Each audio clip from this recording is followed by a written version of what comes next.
ABS-CBN Soundstage sa Bulacan, mas pinalawak na gamitin.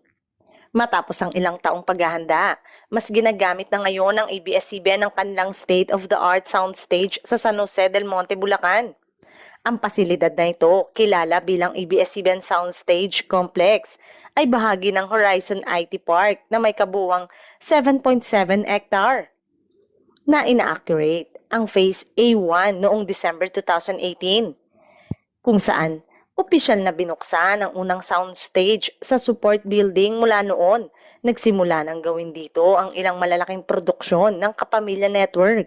Layunin ng soundstage na iangat ang kalidad ng local production at makipagsabayan sa international standards.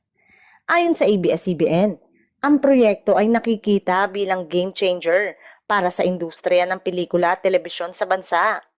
Plano nilang magtayo ng hanggang 10 sound stages sa loob ng complex na nagsisilbing tahanan ng iba't ibang programa, teleserye at pelikula sa mga susunod na taon.